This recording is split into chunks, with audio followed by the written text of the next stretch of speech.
My wife told me a long time ago, it was one of her great moments of wisdom for me as a young preacher. She said, Tim, remember, the church already has a Messiah. You don't got to be the Messiah. If God is supposed to be in charge in this world that He made, then why do the wicked and the arrogant always seem to do so good? They seem to be on top of everything, and no one really cares. And not only that, that's the message that we're getting, that this is the way to succeed in the world, to follow these values. And that's why when you were talking about how we live in an upside-down world, this is not a new question, but I think it's an enduring question. I think it's a very valid question that everyone asks for those who are following God. Does it matter if I follow God? Because the world tells me that it doesn't matter. The world's giving me this message that you're an idiot if you follow God. I mean, the idea that we live in an upside-down world, that's not new, but it still hurts. You know, we think, what is all this faith stuff that my parents have taught me or that I've picked up? Really, it just kind of, it's like a pile of sugar that gets hot water poured on and just dissolves in a puddle, you know. My faith just dissolves in a puddle with the hot water of the world. Well, what we have to do is we have to step back. At least I have to step back and say, all right, in the big picture, what really lasts? What really lasts? And that's where prayer and worship, to me, really come in.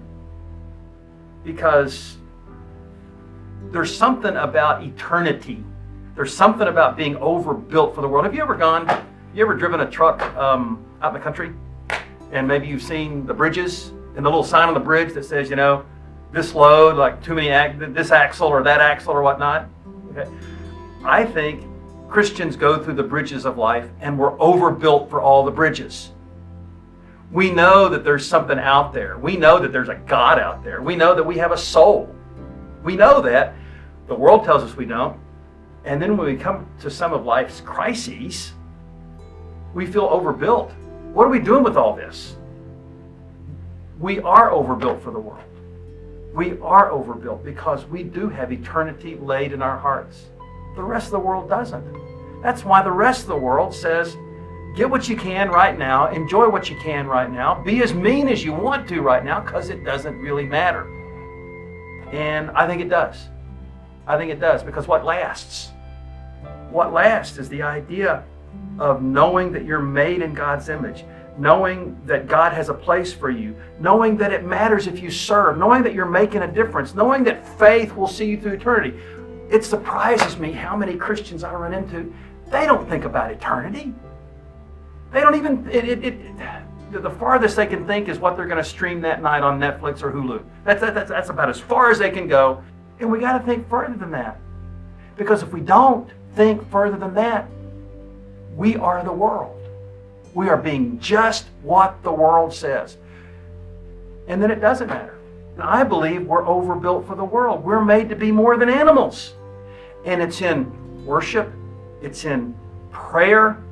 It's in doing the little, how do you functionally live beyond this? How do you get to the place to where I recognize the difference, I'm trying to live better, how do you get there? I can tell you what works for me. Not only are we overbuilt, we're spiritual, but we're broken because of sin. So what happens is we try to act like we're not sinners. And we feed in, we try to act like, but we are. So what works for me for living overbuilt spiritual beings in the world? I have to recognize I walk with a limp. I am never more at peace with God than when I am doing the little things well. You got to be the one that takes His message to be merciful, to be kind. It is really hard to be merciful and kind and compassionate and diligent and serving and sweet. That's hard to do. It's kind of like, acting is supposed to be something that you do naturally. Act natural. How do you live spiritually? Live simply. Live plainly, live kindly, live prayerfully. Be willing to be patient this day. Just this day. Because Jesus says tomorrow has enough trouble of its own. He said that in the Sermon on the Mount. Take care of this day. Let your yes be yes, let your no be no. Do what you can this day for the glory of God. And then at the end of the night, go to bed and rest, trusting God. Because you have actually lived His kingdom life right here and now, and you've made a difference in the world because you haven't been yanked by the chain of the world that says you're never enough, you never do enough, you're never polished enough, you've never made enough of a difference. I think you're making enough of a difference when you love people truly, when you walk humbly, you love, you do justice, you do mercy every day. How is that not enough? Is there too much justice in the world? Is there too much kindness? Have you been contributing to an overabundance of kindness in the world? Is that your problem? You're just too kind? You're too awesome with your kindness? I don't think so. So, how do we live in this upside down world? We're the ones who are living right.